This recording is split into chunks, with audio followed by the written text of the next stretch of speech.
Você sabia que o livro de Esté é um livro na Bíblia que não menciona Deus diretamente? Descubra por quê e como isso impacta a nossa fé hoje. Vamos explorar a fascinante história de Esté, uma mulher cuja coragem mudou o destino de uma nação inteira.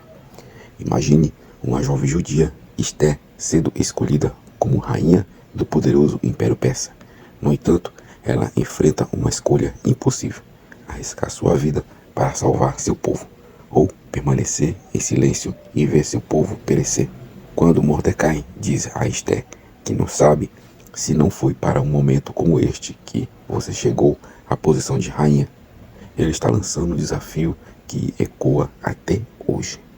Assim como Esté, somos frequentemente chamados a agir com coragem em situações difíceis. Talvez não enfrentamos uma ameaça de extermínio, mas todos nós temos momentos em que precisamos defender o que é certo. Pense em como podemos aplicar a coragem de Esté no nosso ambiente de trabalho, na escola ou mesmo em casa. Estamos estudando a lição de número 6, o livro de Esté, da classe de adultos. O texto áureo: porque se de todo te calares neste tempo, socorro e livramento doutra parte virá para os judeus. Mas tu e a casa de teu pai perecereis, e quem sabe para tal tempo como este chegastes a este reino. Esté 4,14. O texto áureo de Esté 4,14 nos apresenta um sério alerta. Mordecai lembra a Esté que se ela se calar e não agir em defesa de seu povo, o livramento virá de outra parte, mas ela e a casa de seu pai perecerão. Isso nos mostra que quando Deus nos coloca em uma posição estratégica, Ele espera que respondamos ao chamado dele com coragem e fé. Ignorar esse chamado pode trazer consequências pessoais e coletivas severas. Não podemos subestimar a responsabilidade de Deus nos confiar quando nos coloca em posições de influência e decisão. Verdade prática: a perfeita vontade de Deus é nos guiar por caminhos que levem ao cumprimento de seus eternos propósitos. Na verdade prática, nos ensina que a vontade perfeita de Deus é nos guiar por caminhos que levem ao cumprimento de seus eternos propósitos. Pense em sua própria vida. Deus pode ter colocado você em um local de trabalho, em uma comunidade ou em uma família por um propósito específico. Talvez Ele esteja te chamando para ser uma voz de justiça, amor e verdade. Não se cale diante das oportunidades que Deus te dá. Assim como Esté foi posicionada para um tempo específico, você também pode estar exatamente onde está por um propósito divino. Uma pergunta: como posso ser um instrumento de Deus aqui onde estou?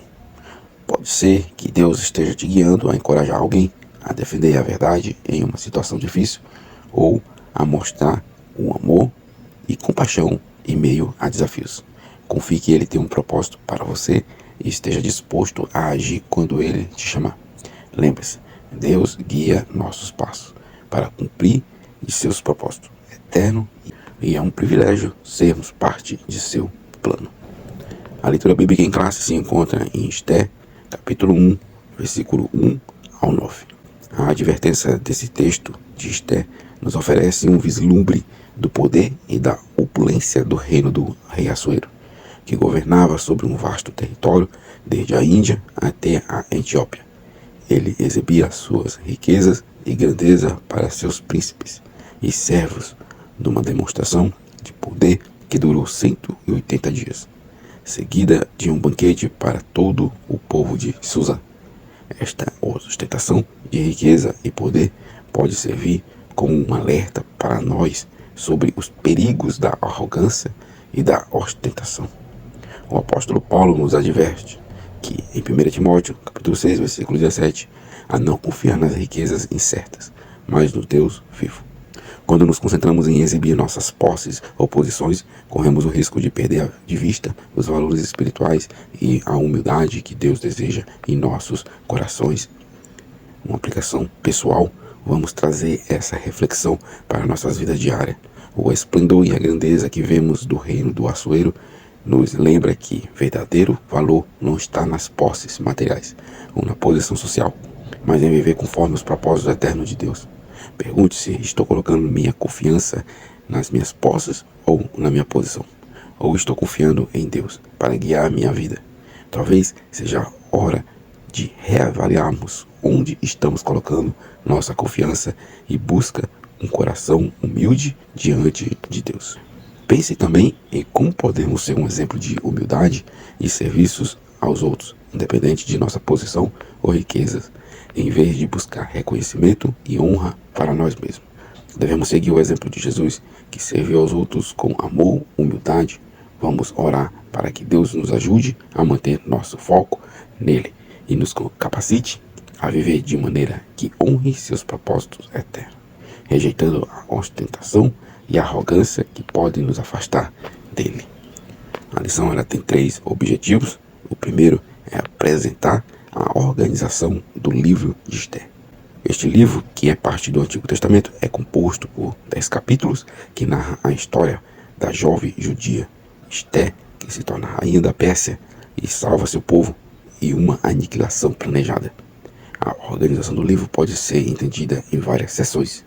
Primeira, introdução e contexto, que é o capítulo 1 e o capítulo 2. Segundo, ameaça ao povo judeu, capítulo 3 e o capítulo 4. Terceiro, a intervenção de Esther, capítulo 5 e o capítulo 7. E quarto, a salvação dos judeus e a instituição do Purim, capítulo 8 ao capítulo 10. O segundo objetivo é examinar o contexto histórico no qual a história de Esther ocorre.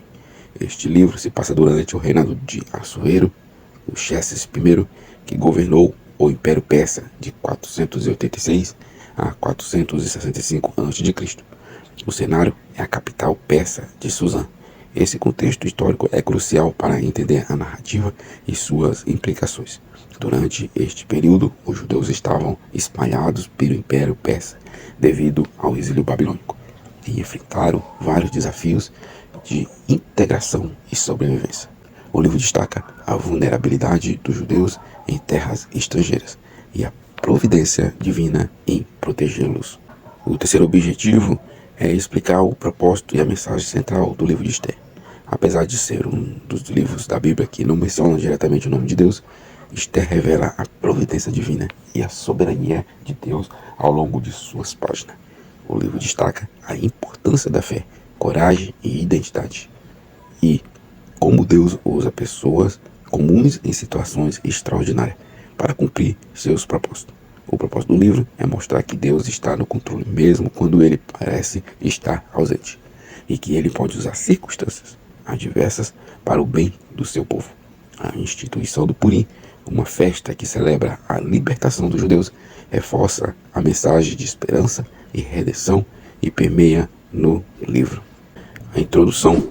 Iniciamos o estudo do livro de Esther, que, ao contrário de Ruth, não menciona o nome de Deus diretamente. No entanto, a providência divina está evidente em toda a narrativa, demonstrando que Deus age mesmo quando não é explicitamente mencionado. Uma advertência dessa introdução: o livro de Esther nos adverte sobre a importância de reconhecer a mão de Deus em nossas vidas, mesmo quando ele parece ausente. A história de Esther nos lembra que a ausência e a referência direta a Deus não significa que ele não está agindo. Em nossas vidas podemos enfrentar momentos em que não vemos ou sentimos a presença de Deus. Devemos ter cuidado para não perder a fé ou desviar nossos caminhos nesses momentos. Assim como Deus operou nos bastidores da vida de Esther, ele também está trabalhando em nossas vidas, muitas vezes de maneira que não podemos ver imediatamente. Uma aplicação pessoal: a história de Esther nos ensina a confiar na providência de Deus e agir com coragem e fé. Podemos aplicar essa lição em nossas vidas ao reconhecer que mesmo quando Deus parece silencioso, ele está presente e trabalhando para o nosso bem. Enfrentamos desafios e decisões importantes. Assim como Esther, devemos buscar a sabedoria de Deus, confiar na sua direção e estar disposto a agir com coragem, sabedoria, que ele está guiando nossos passos para cumprir seus propósitos eternos. Pergunte-se: como posso confiar mais na providência de Deus em minha vida cotidiana e agir como a coragem de Esther? Ponto 1 da lição: a organização do livro. Subtópico 1: a categorização de Esther. Assim como Ruth, Esther pertence aos escritos da Bíblia hebraica e aos livros históricos na Bíblia cristã. Faz parte do Megilot, 5 livros curtos, lidos anualmente nas festas judaicas, e é reconhecido por sua canonicidade e reverência na revelação divina. 2 Timóteo 3,16 e versículo 17. Advertência.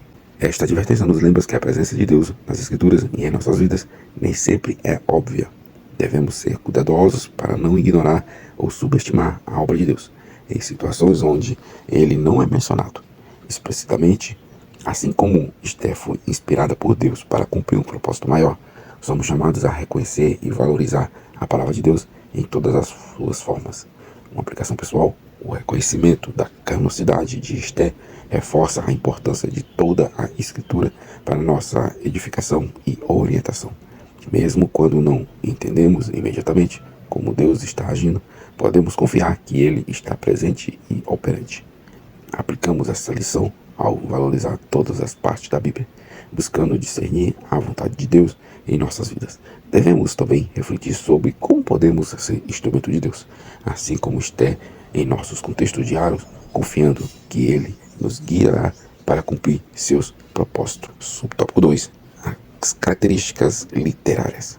O livro de Esther tem 10 capítulos e se destaca por sua objetividade histórica, com referências ao rei persa Assuero e outros detalhes factuais.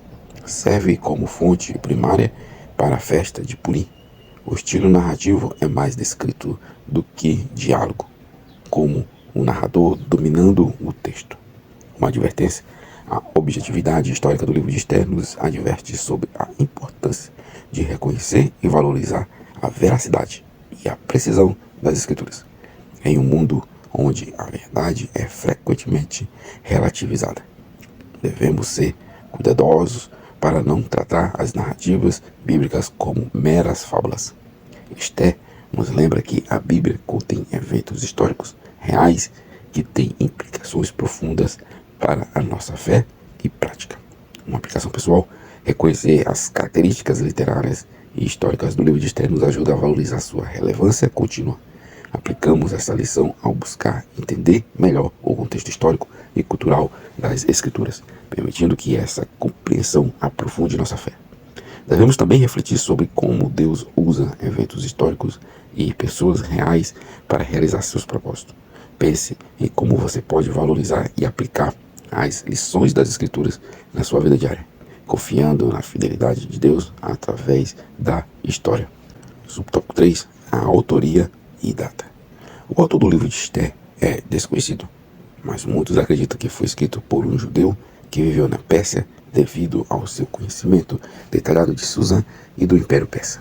Estima-se que o livro foi escrito por volta de 460 a.C., logo após a morte de Assuero em 465 a.C., sem influência grega, indicando um período anterior à acessão da Grécia. Uma advertência: a incerteza sobre a autoria do livro de Esther nos adverte a valorizar o conteúdo e a mensagem das Escrituras, independentemente de quem as escreveu. Devemos ser cuidadosos para não nos perder em debates sobre a autoria e perder de vista a inspiração divina e a relevância espiritual do texto. A essência da mensagem de Esther sobre a província e a fidelidade de Deus permanece inalterada e poderosa. Uma aplicação pessoal: a história de Esther, escrita em um contexto histórico específico, nos ensina a confiar na soberania de Deus e em todas as circunstâncias. Aplicamos essas lições ao reconhecer que Deus usa pessoas e eventos históricos para cumprir seus propósitos. Pense em como você pode confiar mais na providência divina, sabendo que Deus está no controle da história e de nossas vidas. Reflita sobre sua própria jornada e como Deus tem agido, mesmo quando os detalhes não são claros. Ponto 2 da lição: o contexto histórico. Subtópico 1. O povo hebreu no exílio. Para entender o livro de Esther, é importante lembrar que o povo hebreu passou por um exílio em 722 a.C.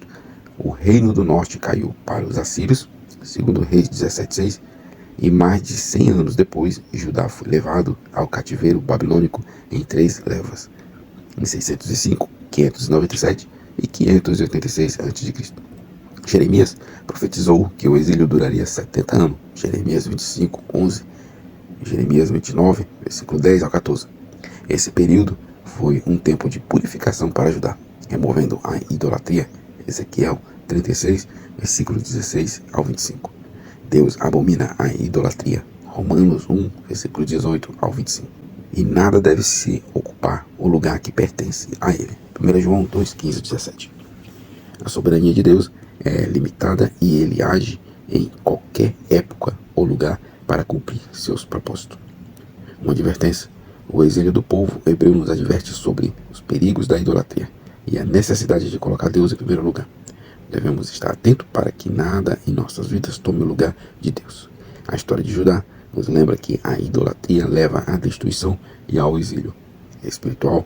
Devemos ser vigilantes para evitar que pensamos, sentimentos ou comportamento idólatras contamine nossa relação com Deus. Uma aplicação pessoal: a história do exílio nos ensina a confiar na soberania de Deus, mesmo em tempos difíceis. Aplicamos essa lição ao examinar nossas vidas e remover qualquer forma de idolatria. Colocando Deus no centro de tudo, pense em como você pode reforçar sua devoção a Deus, reconhecendo sua soberania em todas as áreas da sua vida. Reflita sobre como você pode viver de maneira que honre a Deus, evitando a idolatria e confiando em sua providência. O subtópico 2. O fim do exílio. Enquanto julgava Judá por sua idolatria, Deus também fez justiça contra a Babilônia e a Síria. Jeremias 25:12. Em 539 a.C., Ciro derrotou os babilônios e no seu primeiro ano de reinado decretou o retorno dos judeus a Jerusalém, movido pelo Espírito de Deus. Esdras, capítulo 1, versículo 1 ao 3. Daniel orou e jejuou fervorosamente pela restauração de Jerusalém, confessando os pecados de Israel. Daniel 9, versículo 1 ao 19. Devemos confiar na soberania divina e buscar a intervenção de Deus com humildade para viver de maneira piedosa e contribuir para o cumprimento de seus propósitos, incluindo a salvação de todos. 2 Crônicas 7:14, 1 Timóteo 2:1, versículo 4. Uma advertência desse subtópico: o fim do exílio nos lembra que, embora Deus julgue as nações por sua iniquidade, também está atento às nossas orações e arrependimento. Devemos evitar a tentação de desconsiderar a justiça e a soberania de Deus em tempos de crise. Em vez disso, devemos buscar a Deus com humildade e arrependimento, confiando que Ele está no controle de todas as situações. Uma aplicação pessoal: devemos aplicar a lição do fim do exílio em nossas vidas, confiando na soberania de Deus e buscando sua intervenção em nossas circunstâncias. Ao enfrentar desafios e injustiça como Daniel, devemos orar e buscar a Deus com humildade, confiando que Ele nos guiará e responderá conforme sua vontade. Reflita sobre como você pode fortalecer sua vida de oração e confiança em Deus, mesmo quando enfrenta adversidades. Subtópico 3. O pós-exílio. O livro de Esther relata eventos na capital do Império Persa, Suzã, entre os dois retornos dos judeus a Jerusalém. Estima-se que mais de 1 milhão de judeus vivia na Babilônia, mas a maioria preferiu permanecer em suas cidades, apesar ao decreto de Ciro que permitia o retorno. Apenas cerca de 50 mil voltaram, liderados por Zorobabel, o segundo ano do reinado de Ciro, 538 a.C. Os capítulos 1 a 6 de Esdras narram este primeiro retorno, enquanto os eventos de Esther ocorrem entre 483 e 473 a.C., cerca de 60 anos depois. O pós-exílio nos adverte sobre a tendência de nos acomodarmos em circunstâncias confortáveis, mesmo quando Deus nos oferece a oportunidade de mudança. A maioria dos judeus preferiu a segurança da Babilônia em vez de retornar a Jerusalém. E isso pode nos lembrar que muitas vezes podemos hesitar em seguir o plano de Deus por medo ou comodidade. Devemos estar atentos para não nos conformarmos com a vida ao nosso redor, quando Deus nos chama a um propósito maior.